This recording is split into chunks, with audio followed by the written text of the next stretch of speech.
Macy's is committed to creating brighter futures for all. Throughout June, join Macy's in celebrating Pride Month by supporting the Trevor Project, whose mission is to provide life-saving suicide prevention services for LGBTQ young people. Just round up your next in-store purchase or donate online to the Trevor Project. Shop LGBTQ-owned brands and learn more by telling your smart speaker to open Macy's now. Welcome to Mom and Dad Are Fighting, Slate's parenting podcast for Monday, June 12th, the Good Enough Friends edition. I'm Zach Rosen. I make the Best Advice Show podcast, and I am dad to Noah, who's 5, and Ami, who's 2. We live in Detroit, Michigan. I'm Elizabeth Newcamp. I write the homeschool and family travel blog Dutch Goose. I'm the mom of 3 littles, Henry, who's 11, Oliver, who's 9, and Teddy, who's 6. We live in Colorado Springs, Colorado. I'm Jamilah Lemieux. I'm a writer and contributor to Slate's Care and Feeding Parenting column. I'm mom to Naima, who is 10, and we live in LA. Today on the show, we're going to be exploring teenage friendship and how it has, or maybe hasn't, changed over the years. Former Mom and Dad Are Fighting host Dan Coyce has a special essay he'll deliver called Good Enough Friends. After that, Jamilah, Elizabeth, and I will be back with recommendations and a few more kid holidays. All of that after this quick break. This episode is brought to you by KiwiCo. My most memorable moments from my childhood involve my entire family being together, laughing, or having some kind of shared experience. I'm finding that same joy doing KiwiCo kits. So each month, KiwiCo delivers crates packed with fun. The crates cover a ton of interesting topics and provide real hands-on skills for kids to explore. We recently completed the Trashkit Ball kit. Yep, Trashkit Ball. It was a wooden trash can that when the lid pops open has a basketball hoop. It has become like a fun staple of our homeschool room. And best of all, we built it together. And in building it, we learned all of these new skills. Redefine learning with play. Explore hands-on projects that build creative confidence and problem-solving skills with KiwiCo. Get 50% off your first month plus free shipping on any crate line at kiwico.com/momanddad. That's 50% off your first month at kiwico.com/momanddad. This podcast is brought to you by Marvel Studios' Secret Invasion, streaming June 21st, only on Disney Plus. Nick Fury has returned in his most thrilling mission yet. An invasion is here, and there's no telling who the invaders are. They can take the form of anyone and have infiltrated our society and government at the highest levels. The only thing we do know, trust no one. Trust nothing. In Marvel's most riveting series yet, prepare for war. Prepare for fury. In Marvel Studios' Secret Invasion, don't miss the 6-episode event, streaming June 21st, only on Disney Plus. Okay, we're back, and I'm going to pass the mic over to Dan Coyce. I've been thinking a lot about Jason and Mark. They were 2 teenagers at the same time I was a teenager in the suburbs of Milwaukee, Wisconsin. Jason was tall and skinny. Mark was shorter, more muscular. Jason played the cello. Mark played volleyball. Somehow, during my sophomore year of high school, I fell in with Jason and Mark and Jen and Aaron, Jason B., John, Candy, this whole cohort of juniors and seniors who dominated the youth group at our Methodist church. I was welcomed into their gang, even though I couldn't even drive yet. They picked me up. They picked me up on snowy evenings to do donuts in the mall parking lot. They picked me up after work to go to the movies. They picked me up on Saturday mornings to play tackle football on the bluff overlooking Lake Michigan. That's a thing I still can't believe I did. Can't believe no one broke a leg. I don't really think I had that much in common with Jason and Mark. I remember that they both were heavy metal guys. It was around that time that the metal band Extreme had a huge hit with that ballad, More Than Words. Say I love you is not the words I want to hear from. They found that excruciating because Extreme had been one of their favorite bands when they were intense and dark. I exclusively listened to REM, a band they scoffed at. We knew one another because of church, but I have no idea how religious they were. God wasn't a thing we talked about outside of the fellowship hall, and even there we left most of the talking to the youth minister. What do I remember? I remember that Jason's mom was nice. I don't recall anything about Mark's family. It wasn't that kind of friendship, the kind where you're intimately connected and know everything about one another. We met up, we hung out, then they graduated. I basically never saw them again. I thought of Jason and Mark this past weekend after my wife and I spent another half hour encouraging our teenagers to make some plans, get out of the house. Little came of it. Half-hearted texts receive half-hearted responses. School friends have crew practice or something else going on. No one wants to go out into the rain. Maybe they could just talk on the phone while playing video games. There's this debate going on. You've probably read about it, about teenage isolation, teen loneliness, smartphones. I'm torn between not wanting to seem like a fuddy-duddy and feeling real concern about how friendship works among teenagers in 2023. Yes, there are still some teens who go out with friends, hang out in basements, even throw the occasional kegger. I hear about them, but I see many, including my older daughter, spending most of her time at home rather than out with peers. Even my younger daughter, who's much more willing to try to make plans, ends up by herself much more often than I ever did at that age. Look, it's silly to compare their childhoods with memories of my own. My memories are surely weighted toward fun outings, conveniently forgetting the many, many nights I must have spent at home. It's not an accident I know so many episodes of The Simpsons by heart. And anyway, the time my kids spend in their rooms is way different than it was for me.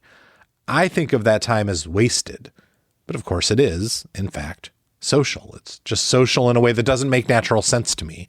It's spent texting people they met on the internet, or watching and making TikToks, or chatting in a Discord with people who love the exact same animes, or whatever.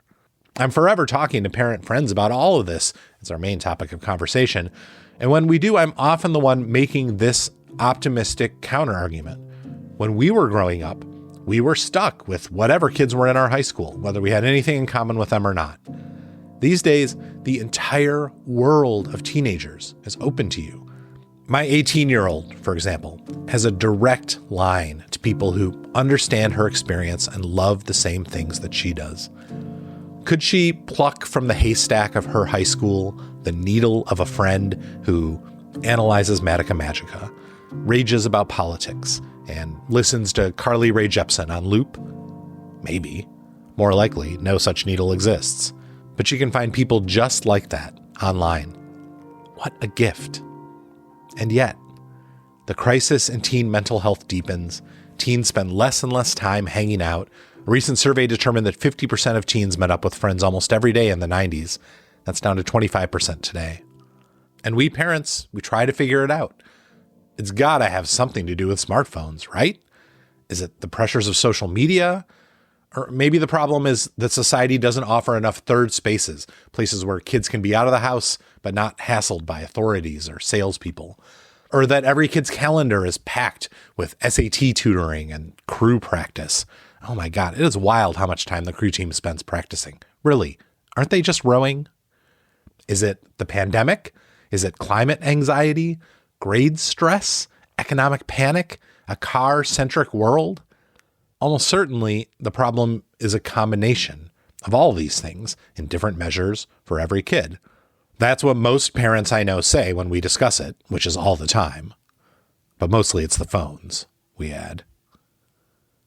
As I've talked to my kids and read panicked stories about how sad high schoolers feel now, I've been thinking a lot about my small Midwestern high school and its many limitations and its pervasive late 80s unfriendliness toward nerdy kids, and how, nonetheless, I made it through, mostly happy, mostly unscathed.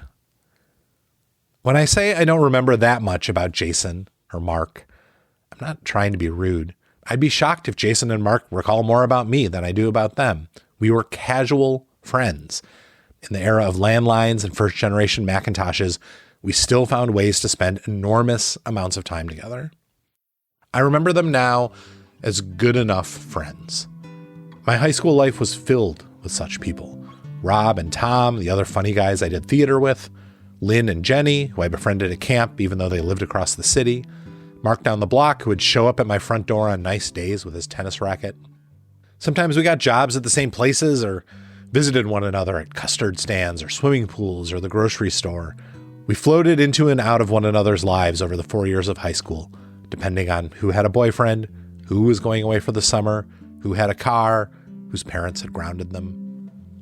These days, I'm reconnected to most of those good enough friends on Facebook, which feeds me good enough versions of the lives they lead. Jason works for some kind of tech company. He appears to be very into chess. He was into chess back then. If so, I had no idea. Mark's a doctor. He loves to post photos of him doing outdoorsy stuff with his family. They seem to be doing great. What I mean is, I know about as much about them now as I did then, just minus any actual in-person interaction. I wish we could hang out sometime. I'd probably pass on the tackle football. Through my life, even in high school, I've also accumulated a few great friends, the friends of my heart, the ones I make a point to see when I'm in their cities, who crash in my guest room, who commit to fire pits and movie nights. Those friendships can last decades. But I find that at age 48, I don't have so many of those good enough friends. Actually, I have dozens of them. It's just that they're all on the internet. And so while our interactions are rich and funny, they're almost never in person.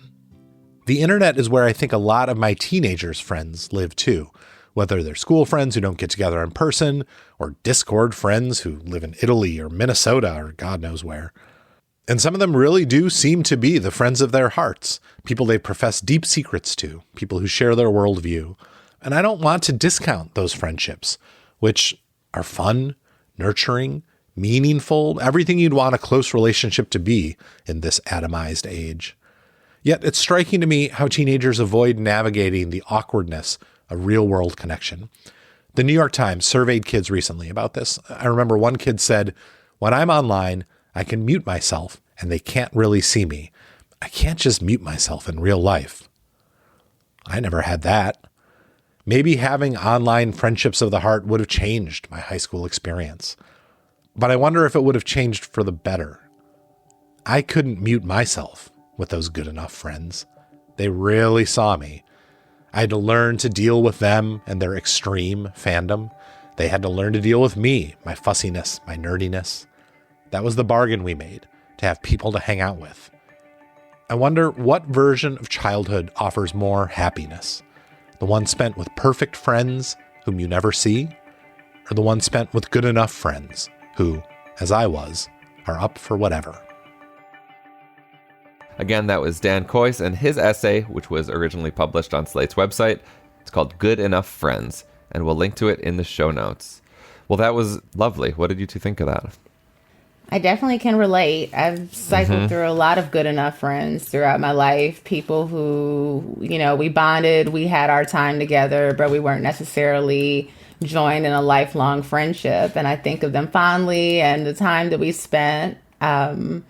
But to his bigger issue, which is, his children preferring to be alone in the house on social media as opposed to hanging out with their friends in real life, it's definitely a concern for me, and something I'm already monitoring with Naima, even though she's at the age where I'm, in control of her social schedule. She just doesn't come up with a lot of play dates, she says she wants more, but, she's never saying like, hey, can so-and-so and I hang out? You know what I mean? So it's up to me. And I think, while she's still young enough for me to do this, something I really want to do is set up more play dates for her this summer. I've been asking parents when I see them like, hey, let's get the girls together this summer, trying to put it out there, and hopefully they'll respond favorably when the time comes to actually schedule something. So I think for those of us who have younger children, we should think proactively about getting our kids together in person, offline with their friends. I mean, I can only imagine how much harder it is when you have older kids. You can't call somebody's mom up and say, let's get the kids together, but I think it is good to encourage them as much as you can, and hopefully you'll win that battle sometimes, they do have these very different lives than we did when we were young. They do have the ability to connect with people who share their interests and maybe would be their BFFs if they were in the same location, and there is value in that. But I think that we should still aspire to have some balance for our kids. Yeah, I hear you. saying like set up the culture now of these in-person meetups and hope that sticks. I think the tragic part for me of hearing this is this idea of like, but what is the way forward, right? Because phones and devices are a part of our lives. Yeah. And I don't think that's going anywhere. Like, even if I hold off my kids from having them, that doesn't stop other people from having them, or the eventual necessity of having to give them to them for communication reasons, like all of that. So I can't take that away. And Jamilah, like you said, as they get older, like we can't force them to go places, particularly like if you want to get out of the house and do something, you have to find someone else who can do that, right? Yeah, I mean, how much do you think it's based on like how much we are having play dates with our friends? Like, do you think that modeling it will make an impact? I think so, and I thought about that a couple minutes ago. Like, I don't have a ton of friends in LA. Naima knows that I go on a lot of dates, and that's kind of become my social activity, so I can have something to do. But it is still, she's aware that on the nights where she's not with me, I do often go out and see a person, that I'm not spending in a place. Like, I'm not just spending all my time on the phone. Yeah. I was going to ask, Zach, how often it feels like you do a lot of family and friend stuff. Like, we are with other people, Jeff and I, like, as much as possible. Like, us too. In having people in the backyards, having people over, having them have friends over, us being somewhere else. Like, that is kind of a hallmark. And even the way we homeschool is so much about how can we be social with as many other people as possible. Yeah. No, we're like that too. It feels foreign. Yeah. Yeah. What were you two like in high school? We got a sense of Dan. Who were you guys? I was somewhat of I don't want to say weirdo. I was like popular adjacent, like a lot of my friends were popular. People knew me, but I was kind of left of center. I would do things like stand up in the lunchroom and like read feminist books, try to get my friends on board. Like out loud? Yes. I love that. Like, I remember one of my friends distinctly telling me to shut the fuck up, Jamilah. Like, I was very outspoken and passionate about race and gender. So some foreshadowings to who I would become, I suppose. Yeah. I loved spending time with my friends. I never wanted to be in the house. I was always the one, like, and I didn't drive. So I was always, at the mercy of my friends who had access to cars. And I was always the one who didn't want to go home at the end of the night. I was like, what's next? What else? What else can we do? What else can we do? What were you doing? What were we doing? What were the third places that, as Dan describes them, that you were hanging out in? I think, so our biggest third place was this restaurant called Cafe Florian. There was this really cute boy who worked there. He passed away, he died pretty tragically. Just this really great, nice guy named Tumble. And it was a restaurant. They had good desserts. I would often order dessert as my entree because that's what you can do when you're out without your parents. 100%. I think restaurants for us were the big third place. We couldn't go to bars yet. We couldn't go to clubs. There were some teen parties. We definitely went to those as well. But we ate out a lot. Yeah. Did you go out in like a big group? Like you felt like you had a pretty like significant group that you kind of hung out with? Or our extended group was bigger, but it was about, I'd say like the average outing would probably be like 4 of us. I was in a group of maybe about 5 or 6 girls and a couple of, other people. There was like a boy group that was adjacent to us that we would sometimes hang out with. I'm sure there were probably some bigger outings, but usually it would be a good, 3 or 4 of us.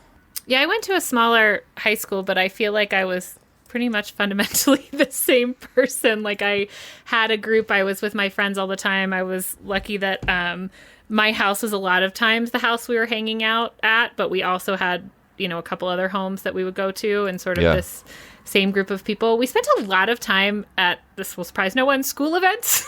Like, the people we hung out with did a lot of school things. And because we were a small school, like it was not uncommon for us all to go to the soccer game and then all to go to, the performing arts, whatever they were doing. And I was a big debater in high school and traveled with them. And a lot of my friends were kind of in that, circle doing those things. So we hung out like at school a lot in people's homes. But I just have always had a lot of good enough friends and one or two really good friends. And my one or two high school good friends are still, some of my best friends. The reason we will go back to Atlanta in addition to my parents, before we leave is because my two best friends are there. And the idea of, leaving without having kind of this one last, like the kids in Atlanta with my best friends seems like untenable. Like I couldn't leave without letting them kind of love on my kids as well. Yeah. But so I related to Dan's, I also picked up friends from camps and different things that I went to, many of whom are still kind of tangentially in my life thanks to social media.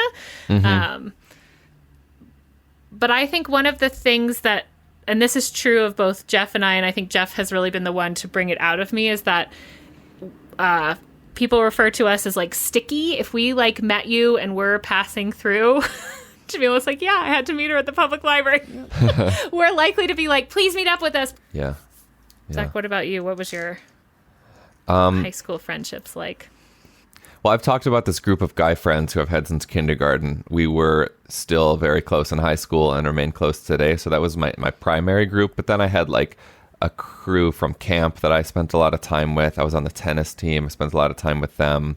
A handful of us would, this is a terrible thing, but I'm going to admit it. We'd get high. That's not the terrible thing. We'd smoke a lot of weed. And then we would go garbage tipping. What a terrible thing. Do you know what garbage tipping is? I mean, you can imagine, right? I do not, but I imagine you tipped garbage cans. You go out on garbage night to a quiet neighborhood and like pick up a garbage can, like hold it out the window and then like launch it at a mailbox or something. Oh no. To this day, to this day it remains one of the things I'm most ashamed of. But boy, oh boy, as a 15 or 16-year-old with nothing to do, it was a rush. It was fun. That was real fun in suburban Detroit. I am very sorry, and I am still atoning for those sins. But man, oh man, that was fun. And we saw a lot of movies. We also saw a lot of movies. I guess we were just, as you say that, I'm like, I think we were at the movie theater a lot. Yeah, it used to be $7 to see a movie. Yeah, I was going to say, they weren't $25 a ticket or whatever. Yeah. Reserve in advance, pay, You just showed up. We saw everything. Even shitty movies, right? Like a lot of shitty movies. Terrible movies. Ugh. But boy, yeah. I definitely have nostalgia for that time. But also, my parents were going through a divorce, so I wasn't at my best then either. I'm glad to have come out on the other side of that and not gotten arrested for garbage tipping. I guess that was the question. Will the kids survive this version of their friendship the same way, we survived it, in the same way that the generation before us survived it, and before cars, gosh. I don't have an answer for that one. Sorry, we can't fix this one. But thanks, Dan Coyce, again for that essay. And we're going to take another quick break, and we'll be back in a second with recommendations. Raising kids is one of the greatest rewards of a parent's life. But let's be real. Some days parenting can be relentless. I Love My Kid, But is a new parenting podcast from Wondery that shares a refreshingly honest and insightful take on parenting. Hosted by comedians Megan Gailey, Chris Garcia, and Kurt Braunohler, they will be your resident not-so-expert experts. Each week, they'll share a parenting story that'll have you laughing, nodding, and thinking, yes, I have absolutely been there. They'll talk about what went right and wrong and what they would do differently. And the next time you step on another stray Lego in the middle of the night, you'll feel less alone. So if you'd like to laugh while listening to comedians vent about the hardest job in the world, listen to I Love My Kid, But wherever you get your podcasts. You can listen ad-free on Amazon Music or the Wondery app. The new 2023 Ford Escape is the perfect getaway car. Featuring an available 13.1-inch center stack screen, 360-degree camera, and Bang & Olufsen sound system and spatial flexibility for extra legroom. The new 2023 Ford Escape. Learn more at Ford.com. Some models, trims, and features may not be available or may be subject to change. Priceline presents Go to Your Happy Price. What's up? It's Kaylee Cuoco. When it comes to travel, we all have a happy place. You can see yourself already there. It's beautiful. It might be sunny and sandy for some, neon and urban for others, deserts or rainforests or hiking trails. With Priceline, you can get to your happy place for a happy price with deals you really can't find anywhere else. Like up to 60% off select hotels to Costa Rica or 5-star hotels for 2-star prices in Cabo. Go to Priceline.com and travel to your happy place for a happy price. All right, see ya. I'm off to Miami. No, actually, wow, look at that. No, I'm going to Hawaii now. Ooh, Cancun looks nice. You know what? Belize looks pretty nice this time of year. Or, Palm Springs. Go to your happy place for a happy price. Go to your happy price, Priceline. Okay, recommendations. Elizabeth, you got a gaggle of stuff. I am recommending one of my favorite things about summer. Brings back lots of nostalgia. Summer reading. And you guys, the summer reading programs this year are amazing. I'm just going to name a few. We will link to it. You can do Book It this summer. You can sign your kids up for Pizza Hut Book It. They can read and earn their personal pan pizzas. Go do it. It makes you happy too because it brings back all of those great feelings of getting to eat pizza for books. Barnes & Noble has a wonderful summer program. You can print your chart online or pick it up and you get to pick out a book. They have a selection, but the selection of books that you get if you finish the summer reading are excellent. My kids love getting to go into a bookstore and I'll get a brand new book from a bookstore. It's just kind of a fun thing. Everyday Reading is a blog that I just love. She puts out summer reading charts every year. I like to print them on the architectural prints. So they're huge. This year, of course, that doesn't work for me. So I just printed it on a little sheet. They're kind of like coloring in summer reading. I love it because you can use it for any age, right? Like you can be reading one little picture book and coloring it in. My kids like to finish the picture. She has this year's theme, I think, is like camping, but she has a bunch. You can print them from any year. Scholastic Online has online reading. They have made basically their entire digital collection available for free over the summer. You just sign up, you go on. They have games and stuff too, but my kids love to be able to read those books that I didn't purchase for them at the Scholastic Book Fair, but they really wanted to see. They can read them online this summer. And finally, if you have a half-price books near you, you can actually do this even if you don't, because most of their stuff is online. But the real value here are their reading lists. They have beautiful reading lists that have a whole bunch of books that you as parents probably didn't know about, but in my experience have been really, really great. So check out those summer reading programs. And I just think it's such a good way. I remember just with so much fondness, like being rewarded for something I already really liked doing. Yeah. And also like encouraging me to read some new stuff and get a free book. Who doesn't love getting a free book? Great. Jamilah? I am recommending The Simpsons. What's that? Just kidding. I think many of us have gone through Simpsons periods of our lives. It was probably for you guys, probably when you were children, because it's been on that long. Yeah. Right. And, I feel like I end up revisiting it every few years. And I have to say, I'm not surprised, but delighted to see that they're still making really great episodes. The new ones are good? The new ones are good. Wow. And Naima enjoys it. She's old enough for The Simpsons now. That's cool. And we get to watch it together. It's something she often requests to watch. So give The Simpsons another spin if you haven't seen it in many times. I think they're on like season 36 or something like that. Is it still on Fox in prime time? It's still on Fox. It's still in prime time. I think it comes on Sunday evenings, but it streams on Hulu. Uh-huh. And do they have all the seasons on Hulu? I think they have all the seasons. Wow. Cool. I'm going to recommend a very simple recipe that I made last night. This is a very cheap, very tasty dinner. Get yourself some tortillas, flour or corn, and some mushrooms. Any kind of mushrooms will do. I mean, you can get like a whole big thing of like baby Bella. Oyster mushrooms would be good. Portobello would be really nice, but just saute them with some onions and peppers and garlic and like really like spend like 20 minutes and cook it all down to where everything is brown and small. You can maybe add a little balsamic vinaigrette to deglaze the pan a bit. I like the Goya MSG seasoning. I think that makes everything better. And if you have a gas burner, you can char the tortillas a little bit, like just straight on the flame, with some tongs, melt some cheese on there, and you have some really tasty, simple mushroom tacos. Sounds yummy. Really good. I was excited about that. I've been feeling kind of somewhat uninspired in the kitchen, and just I made those last night and kind of got reinvigorated.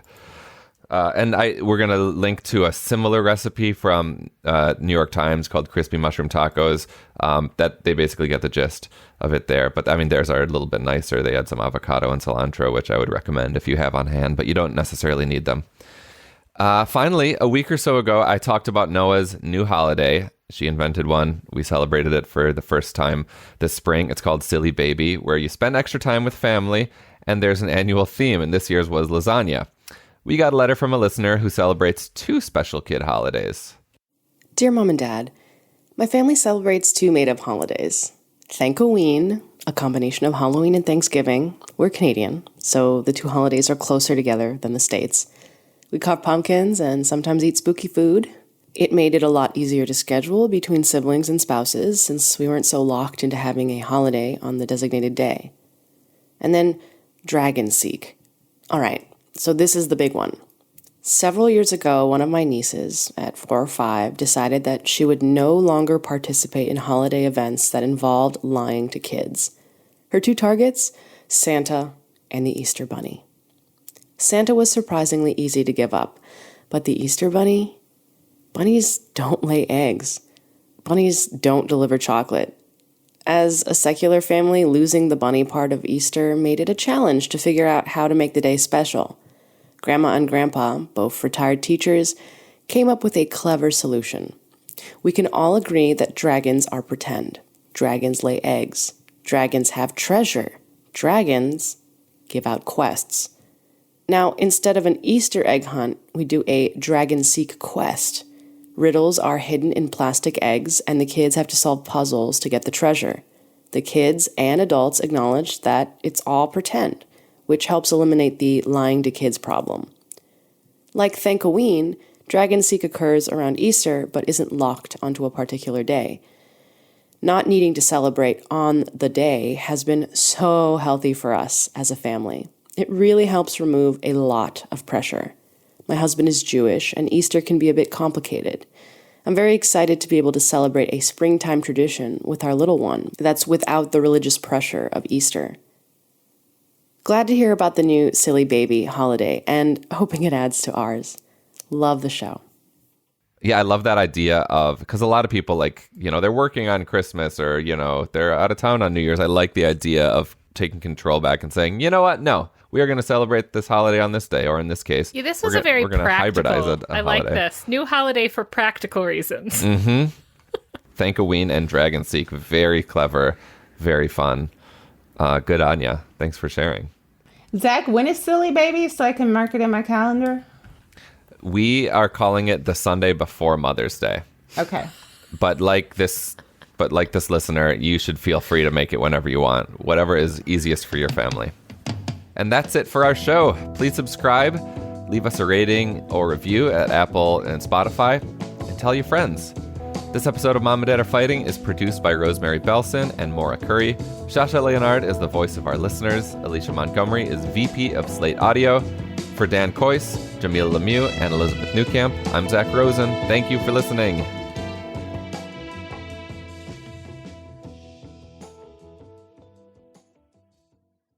Macy's is committed to creating brighter futures for all. Throughout June, join Macy's in celebrating Pride Month by supporting the Trevor Project, whose mission is to provide life-saving suicide prevention services for LGBTQ young people. Just round up your next in-store purchase or donate online to the Trevor Project. Shop LGBTQ-owned brands and learn more by telling your smart speaker to open Macy's now. Hey everybody, it's Tim Heidecker. You know me, Tim and Eric, Bridesmaids, and Fantastic Four. I'd like to personally invite you to listen to Office Hours Live with me and my co-hosts, DJ Doug Pound. Hello. And Vic Berger. Howdy. Every week we bring you laughs, fun, games, and lots of other surprises. It's live. We take your Zoom calls. Music. We love having fun. Excuse me? Songs. Vic said something. Songs. Music. I like having fun. I like to laugh. I like to meet people who can make me laugh. Please subscribe now.